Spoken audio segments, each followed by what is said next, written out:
2 years after the revolution, Ambassador Hyunwoo walked through the halls of the new Galactic Assembly building in Seoul. The architecture was amazing, a blend of design elements from dozens of species. VEC thermal systems provided perfect climate control. Keth crystal technology created walls that could shift transparency based on need. Yilani water features flowed throughout the building, creating a peaceful atmosphere for diplomatic work. The first session of the Democratic Federation of Worlds was about to begin. Representatives from over 200 species would gather to vote on the new galactic constitution. It was something that had never happened before, true democracy on a galactic scale. Ambassador, called Dr. Mi Young, now serving as Earth Secretary of Interspecies Relations. The Resh delegation just arrived. They're requesting a private meeting before the session. The Resh had once been the most powerful species in the old council. Their leader, Admiral Korth, was now in prison for war crimes. But many Resh worlds had overthrown their authoritarian governments and were trying to join the new federation. Hyunwoo met with the Resh delegation in a small conference room. Their leader, a young female named Kira Nell, looked nervous. The Resh had never practiced democracy before. Ambassador Kira Nell began, "My people are struggling with these new concepts. We were taught that democracy leads to chaos, that only strong leaders can maintain order. But we see what you have built here and we want to learn." Hyunwoo smiled. This was a conversation he had many times in the past 2 years. Democracy isn't easy.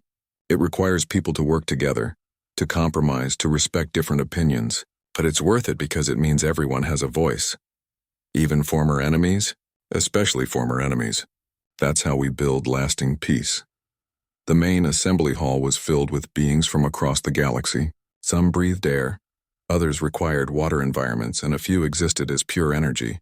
The translation technology had advanced to handle hundreds of languages simultaneously.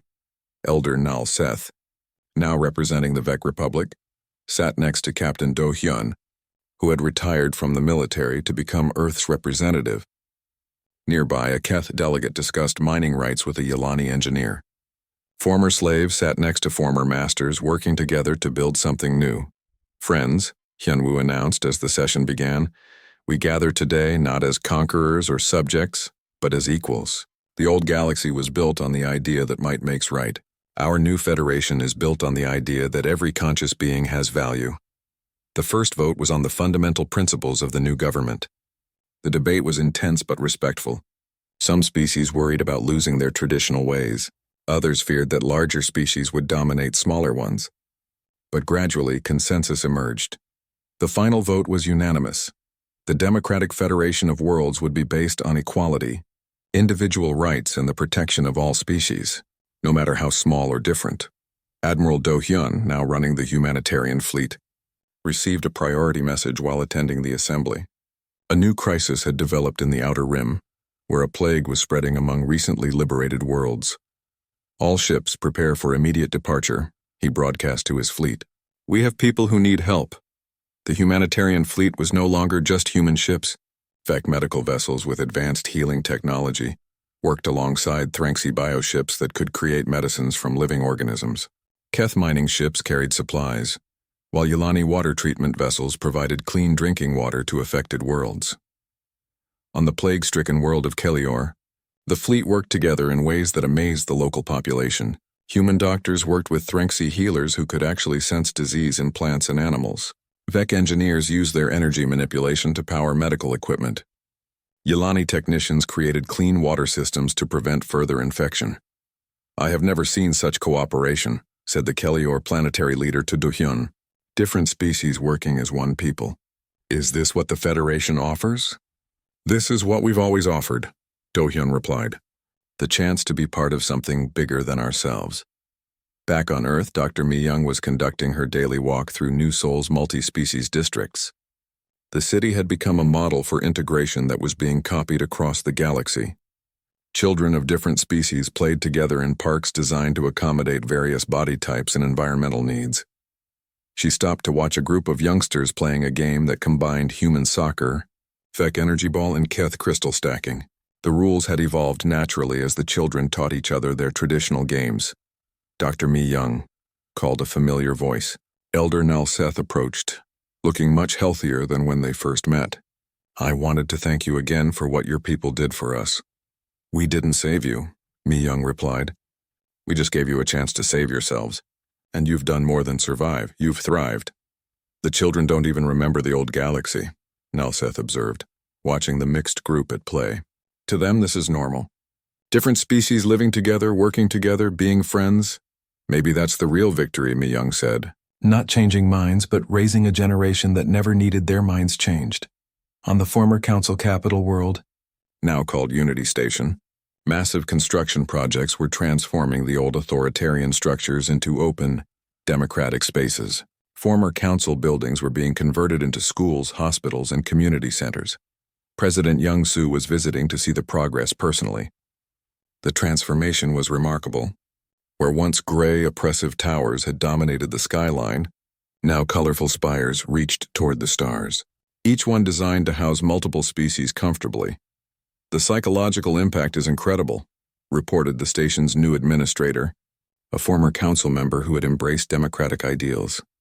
People who lived under authoritarian rule for generations are learning what it means to make their own choices. Young-Soo visited a school where young beings from dozens of species learned together. The curriculum included not just traditional subjects, but courses on cooperation, democratic participation, and respect for diversity. What do you want to be when you grow up? Young-Soo asked a young Resh student. I want to be a bridge builder, the child replied. Someone who helps different species understand each other. The Old Moor Empire had undergone the most dramatic transformation. The brutal military structure had been replaced by a council, of former slave species who were teaching their former masters about cooperation and compassion. General Morthak's replacement was a former slave named Gentlestep, a being whose species had been conquered early in Moor expansion. Instead of seeking revenge, Gentlestep focused on education and rehabilitation.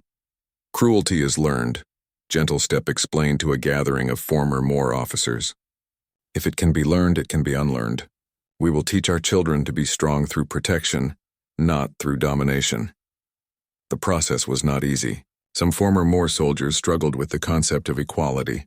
But gradually, as they saw the prosperity and happiness of integrated communities, even the most resistant began to understand.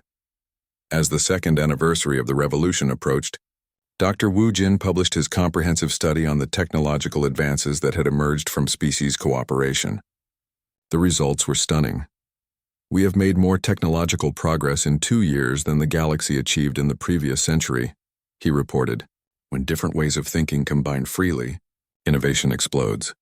Medical advances from combining human Threnxi and Vec knowledge had eliminated several diseases that had plagued the galaxy for millennia. Engineering breakthroughs from mixing Keth crystal technology with human manufacturing had revolutionized construction and transportation.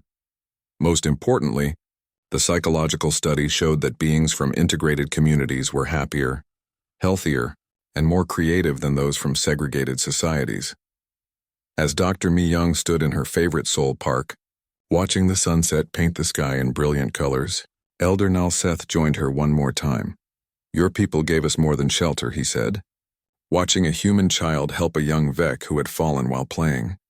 You gave us hope that the universe could be better. Mi Young smiled. We didn't change the galaxy alone. Every species that chose compassion over fear, every person who stood up for others, they changed it too. We just showed them it was possible.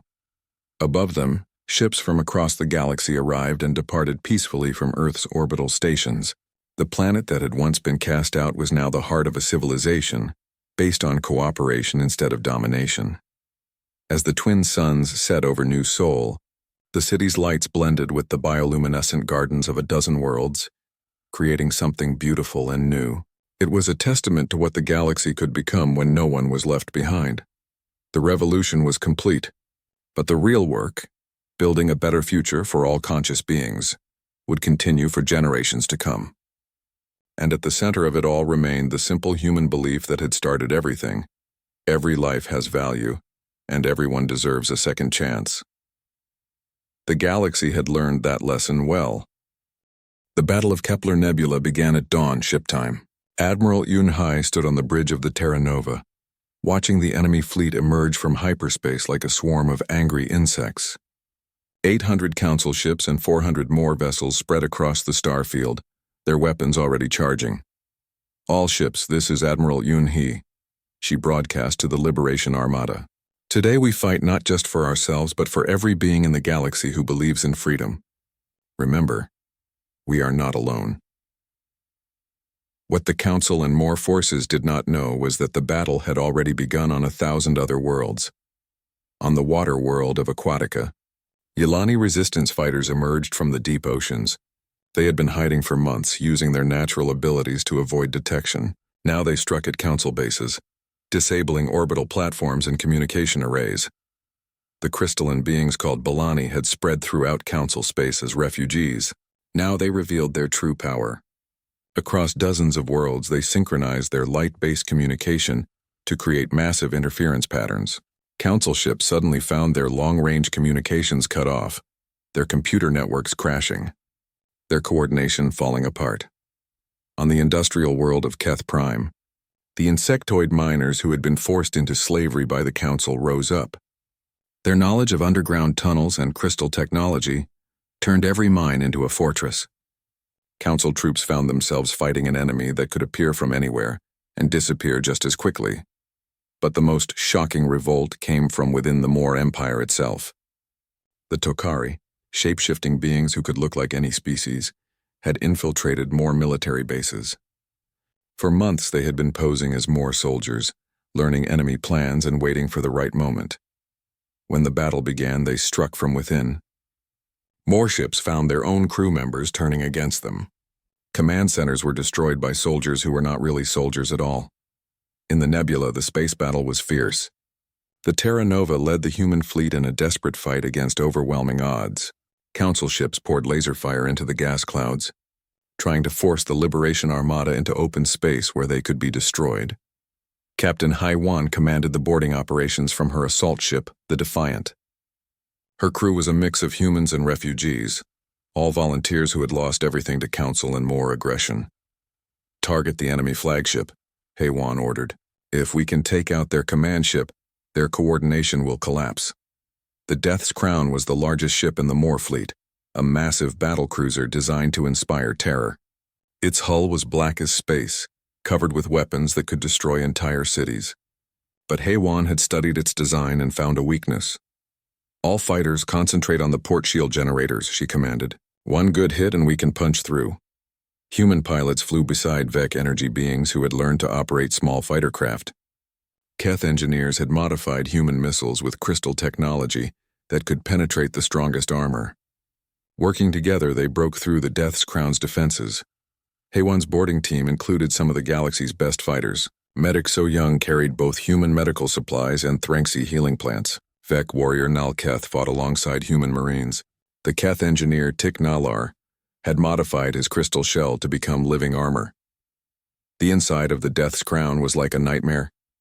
Dark corridors filled with the smell of fear and violence. Moor soldiers were huge, brutal beings who fought without mercy. But the boarding team had something the Moor did not understand. They fought for each other. When So Young was pinned down by enemy fire, Nalketh charged across open ground to protect her, taking hits that would have killed a human. When Tiknalar's crystal armor was cracked by Moor weapons, So Young worked under fire to repair it with a combination of human technology and Thranxi biological healing. "We need to reach the bridge," Haiwan shouted over the sound of battle. The fight through the ship's corridors was brutal. Moor soldiers were individually stronger than any member of the boarding team, but they had never learned to work together the way the refugees had. Each Moor fought alone, while the Liberation team moved as one unit. On the bridge, they found General Morthak, the same leader who had proposed genocide at the council meeting. He was a massive being covered in scars from a lifetime of warfare. "Humans," he snarled, "you think your weakness makes you strong, but I will show you the price of defying the Empire." The fight was fierce, but it ended when Tiknalar made the ultimate sacrifice. The Keth engineer overloaded his crystal shell, creating an explosion that disabled the ship's main weapons and gave the boarding team control of the bridge.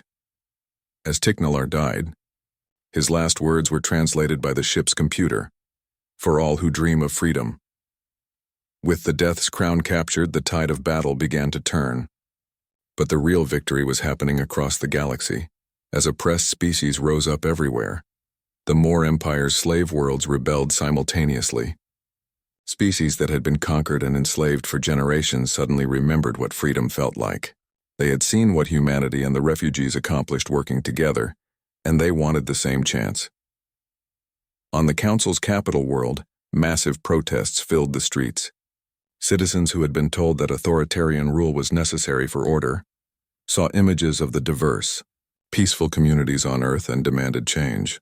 Prime Watchers and Thari of the Axiom Collective appeared via hologram on the Terra Nova's bridge as the battle reached its climax. "Admiral," the ancient being said, "we are transmitting the location of every council and more command facility to your allies across the galaxy. The time for shadows and secrets is over." The information from the Axiom Collective was devastating to the enemy. Hidden bases were exposed, secret weapon facilities were destroyed, and corrupt leaders found themselves with nowhere to hide. Admiral Korth, commanding the Council fleet from his flagship, watched his empire crumble in real time. Reports flooded in from across Council space, rebellions on dozens of worlds, his own species demanding his resignation, allied species switching sides to join the liberation movement. "Sir," his communications officer reported, "we're receiving surrender offers from half our fleet. They don't want to fight anymore." Korth looked at the tactical display. What had started as an easy victory against a small refugee fleet had become a galaxy-wide revolution. The Council's authority was collapsing everywhere. "All ships," he broadcast, "withdraw to Council space. This battle is over." But as the surviving Council and more ships retreated, Yunhai knew the real work was just beginning. The old order was falling apart, but what would replace it? "Admiral," reported Captain Do Hyun from the sanctuary, "we're getting messages from governments across the galaxy. They want to negotiate. They want to join us." Yunhai looked out at the stars where ships from dozens of species were working together to rescue survivors and repair battle damage. Former enemies were helping each other, united by the simple idea that all conscious beings deserved respect and freedom. "Send the same message to everyone," she ordered. "The galaxy belongs to all of us. It's time we started acting like it." The Battle of Kepler Nebula was over, but the real victory was just beginning. Across the galaxy, beings who had lived under oppression for generations were taking their first breaths of freedom. And at the center of it all was the simple human belief that everyone deserved a second chance. The meeting room on the Council's capital station was filled with tension. Admiral Korth of the hegemony of Resh sat at the head of a long table, surrounded by representatives from the galaxy's most powerful species. The holographic display showed refugee movements across known space. "The human problem is getting worse," Korth announced. His voice carried the arrogance of someone who had never been challenged. "They have inspired widespread rebellion among inferior species. Something must be done." Counselor Vex Prime, speaking for the Mechanical Automaton Collective, agreed. "The humans' emotional responses are spreading like a virus. Order must be restored." "I have a solution," said General Morthak, the Moor Empire's representative. His scarred face showed the brutal nature of his people. "Give us permission to cleanse the refugee populations. In return, we will limit our expansion into Council space." The room fell silent. What the Moor general was suggesting was genocide on a massive scale. "You're talking about millions of lives," said Counselor Yeth, one of the few voices of concern. "Lives that drain resources and spread chaos," Korth replied coldly. "The Moor solution is efficient." The vote was close, but it passed. The Galactic Council officially gave the Moor Empire permission to deal with the refugee crisis, however they saw fit. In return, the Council would help trap refugee fleets and block human rescue efforts. Captain Dongwu was returning from his patrol when he saw it happen. A Yilani colony ship, the Water's Dream, was trapped in a gravity well created by Council forces. The aquatic beings inside were calling for help, but their ship could not move. "This is Captain Dongwu of the Wanderer," he broadcast. "Release that ship immediately." "Negative," came the Council response. "These refugees are being relocated according to new galactic law." Dongwu watched in horror as more hunter ships approached the trapped vessel. He knew what relocation really meant. "Like hell they are," he muttered and powered up his weapons. The Wanderer was a small scout ship, not built for combat. But Dongwu had trained with the best human pilots, and he was not going to let innocent people die while he watched. His ship darted between the Council vessels, disrupting their gravity field. The Yilani ship broke free and began moving toward human space. "You have violated galactic law," the Council Admiral announced. "Prepare to be destroyed." "I'm defending civilians," Dongwu replied as laser fire erupted around his ship. The battle was short but fierce. Dongwu's ship was damaged, but he managed to escape. More importantly, the Yilani colony ship reached safety. But the price was high.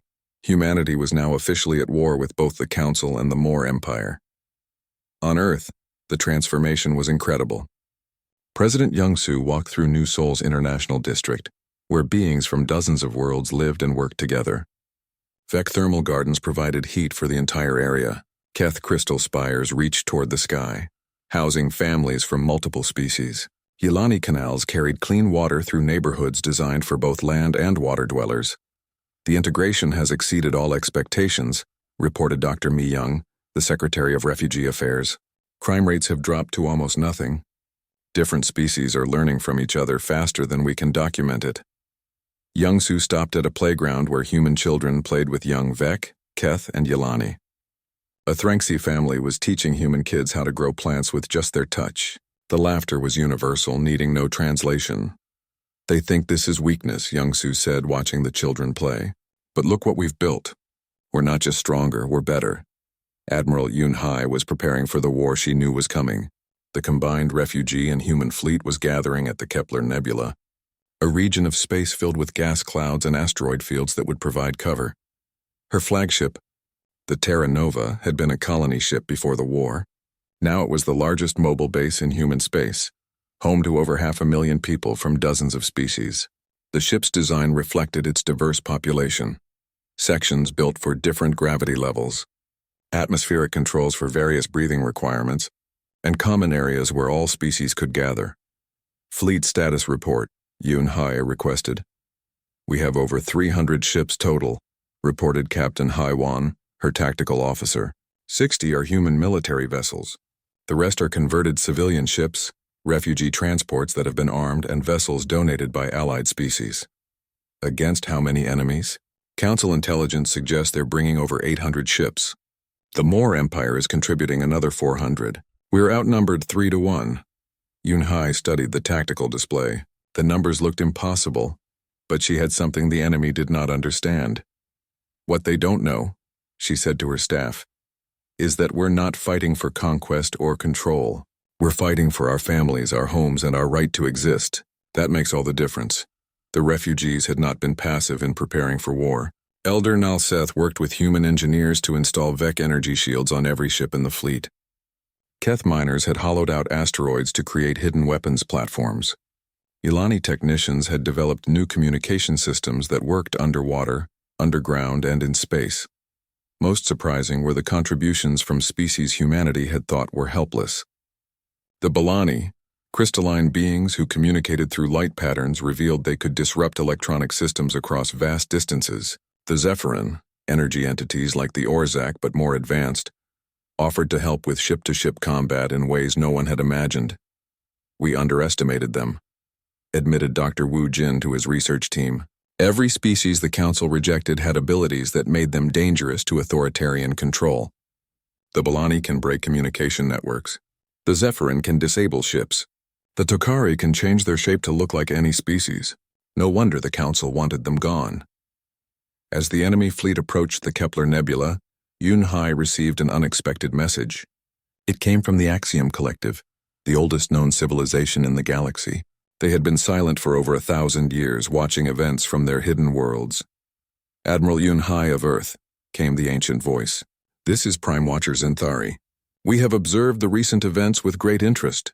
"Honored Watcher," Yunhai replied, not sure what to expect. "The Axiom Collective has remained neutral in galactic affairs for millennia. But what we see happening now reminds us of why we withdrew from galactic society in the first place. The Council has become what we once fought against. A force that values power over wisdom, control over compassion." "What are you saying?" "We are saying that humanity has shown qualities we have not seen in the galaxy for a very long time. You protect the weak not because they serve you, but because it is right. You welcome strangers not because you need them, but because they need you." This is wisdom the galaxy has forgotten. The transmission paused, then continued. The Axiom Collective will provide support for your cause. Not with weapons or ships. We have moved beyond such things, but with knowledge and technology that may help level the battle ahead. As the enemy fleet entered the nebula, Admiral Yun Hai felt the weight of what was coming. This was not just a battle for survival, it was a battle for the soul of the galaxy. Would the future belong to those who believed might made right, or to those who believed in protecting others? The war for galactic freedom was about to begin. 6 months had passed since the Vec joined the human fleet. Captain Jiwan stood in the main hall of the New Haven, watching something amazing happen. The massive colony ship had been changed into a floating city where different species lived together. Vec engineers worked next to human technicians, fixing water systems. Keth miners, who looked like giant insects with crystal shells, shared their digging knowledge with human construction teams.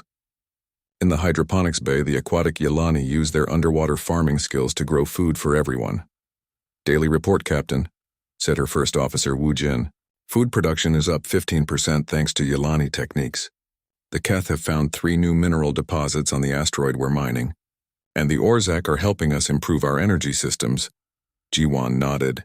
The Orzak were the strangest refugees they had taken in. They were beings made of pure energy who floated in special containers. Most species could not even talk to them, but humans had figured out how to communicate through computer interfaces. "Any word from the defense fleet?" Jiwan asked. Before Wu Jin could answer, alarms began ringing throughout the ship. Red lights flashed, and an emergency announcement echoed through the corridors. "All hands to stations. This is Commander Seok Jin of the Defense Fleet. More Empire ships detected approaching refugee convoy Grid 7. Jiwan ran to the bridge. On the main screen, she could see the problem. A group of Threnxi ships was trying to reach human space. The Threnxi were plant-like beings who had been driven from their homeworld by more forces. But between them and safety, 3 more battle cruisers were moving to attack. "Can we reach them in time?" Jiwan asked. "Negative," reported the navigation officer. "The Moor will intercept in 20 minutes. We're 3 hours away." Through the communication system, they could hear the Threnxi calling for help. Their voices sounded like wind through leaves, even through the translator. "Please, anyone who can hear this.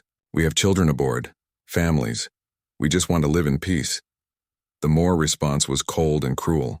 "Surrender now and die quickly, or run and die slowly. The Empire shows no mercy to the weak." On the defense fleet, Commander Seok Jin was pushing his ships as hard as they could go, but he knew they would not make it in time. The Moor had planned this attack well. Then something unexpected happened. Elder Nal Seth's voice came over the fleet communications. "All Vec ships prepare for emergency jump. Set course for the Threnxi convoy." "Elder, your ships are not warships," Seok Jin warned. "The Moor will destroy you." "Perhaps," Nal Seth replied. "But we will not watch others suffer what we suffered. We know what it means to run with nowhere to go." The Vec ships jumped into hyperspace. They were cargo vessels and civilian transports not built for fighting. But they had one advantage. They knew they were going to save lives, not take them. The Vec arrived just as the Moor ships opened fire on the Threnxi convoy.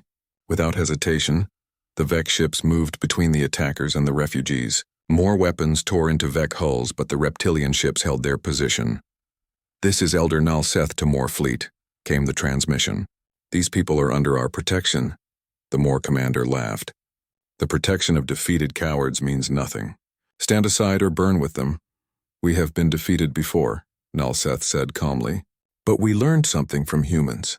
Sometimes the strongest thing you can do is protect those who cannot protect themselves."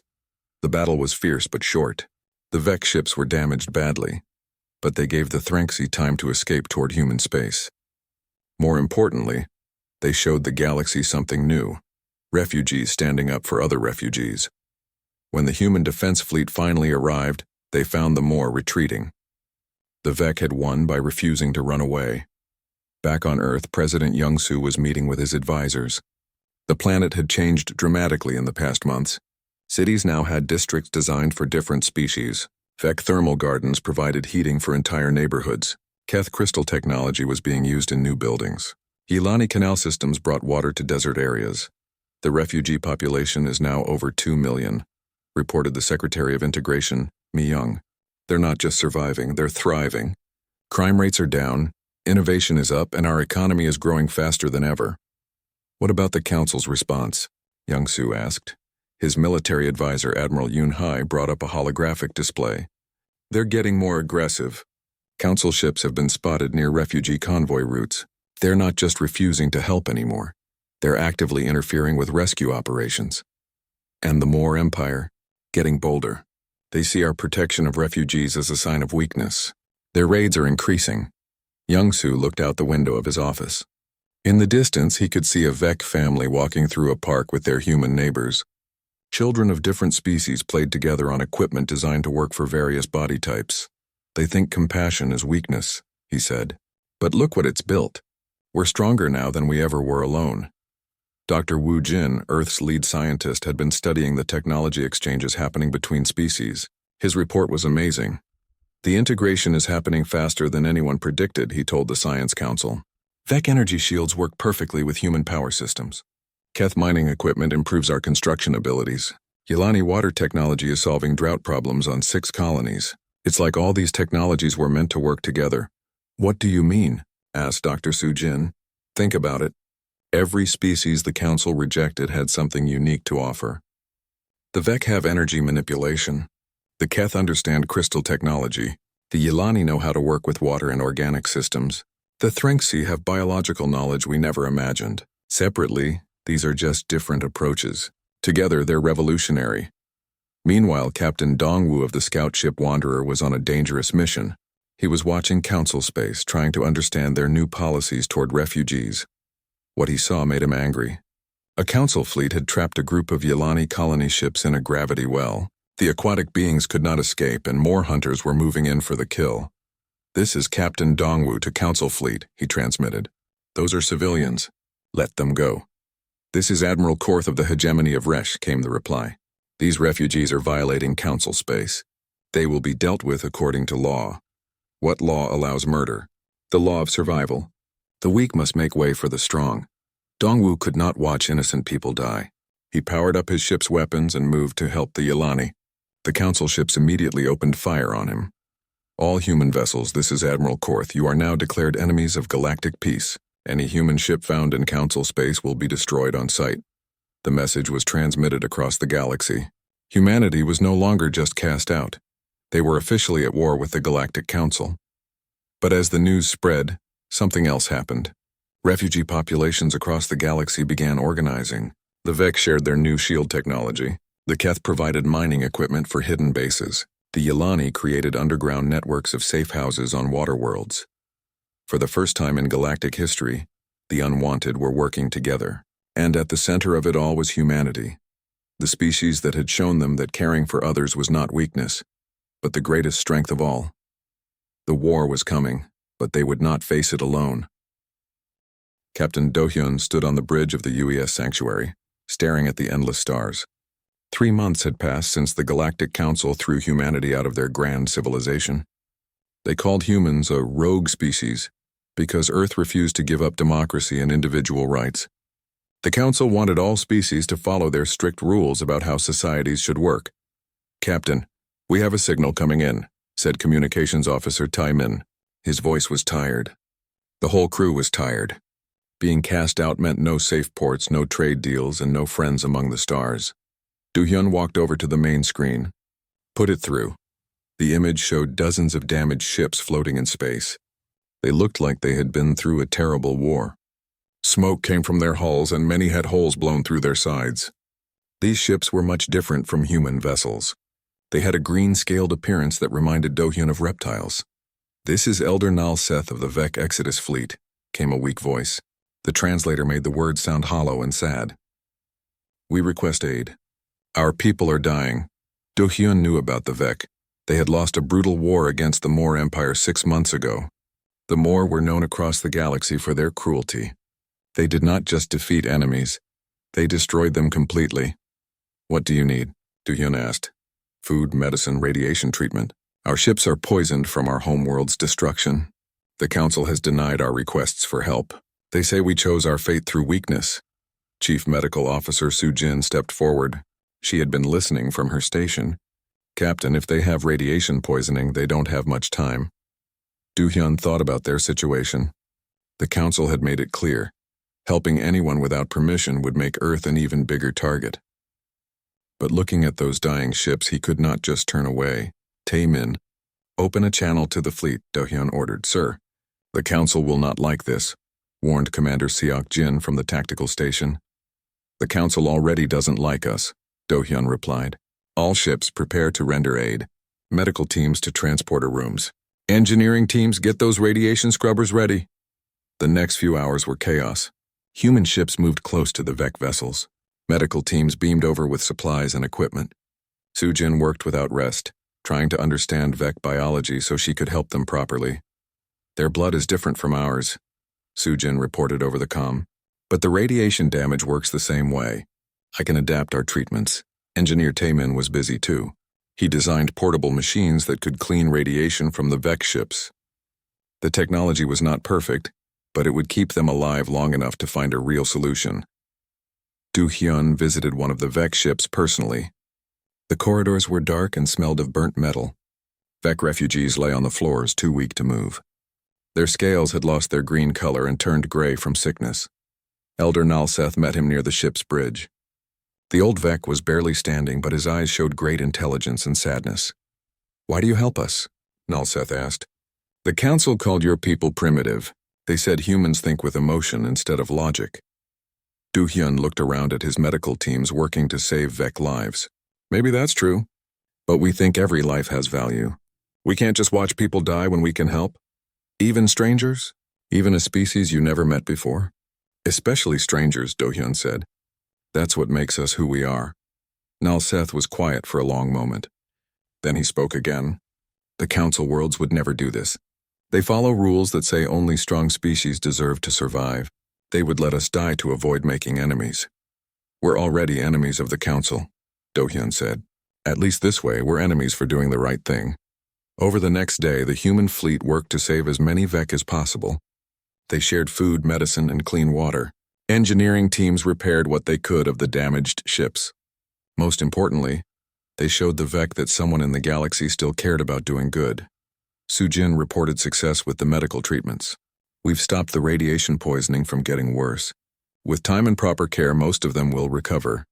Young Vec began helping with the rescue work. They learned basic human words and worked alongside the medical teams. Do-hyun watched a human engineer teaching a Vec child how to use a radiation detector. Despite everything that had happened, there was hope in the child's eyes. Captain, Tae-min called from the communication station. We're getting an angry message from the Council. They're demanding we stop helping the Vec immediately. Tell them we're too busy to talk right now, Do-hyun said. As the rescue operation continued, word spread through subspace communications. Other refugee groups heard that humans were willing to help when the Council would not. Ships began changing course toward human space. Some were fleeing war, others running from persecution. All of them had been turned away by the civilized galaxy. Elder Nalseth found Do-hyun on the sanctuary's observation deck. The old Vec looked much better after treatment. His scales were returning to their natural green color. Your doctors say my people will live, Nalseth said. Most of them, yes. It will take time, but they'll recover. We have nowhere to go. Our homeworld is destroyed. The Council will not let us settle in their space. Do-hyun had been thinking about this problem. Come with us. Earth has room. We're building new colonies on empty worlds. There's space for everyone. You would do this? Take in refugees with nothing to offer? You have plenty to offer, Do-hyun said. Your knowledge, your culture, your people. Besides, we were cast out too. Maybe we can be outcast together. Nalseth made a sound that the translator called laughter. The Council believes emotion makes species weak. But I think they are wrong. Your emotion, your compassion, makes you stronger than they understand. As the human and Vec fleets prepared to leave together, Do-hyun felt something changing. Humanity had been cast out for refusing to abandon their beliefs about right and wrong. Now those same beliefs were giving them new allies and new purpose. The stars looked different now. Instead of an empty void full of enemies, they looked like a place where good people could find each other. The galaxy had rejected humanity, but maybe humanity could build something better than what the galaxy offered. The journey to human space would take weeks, but for the first time since leaving the Council, Do-hyun felt hope. They were no longer alone among the stars.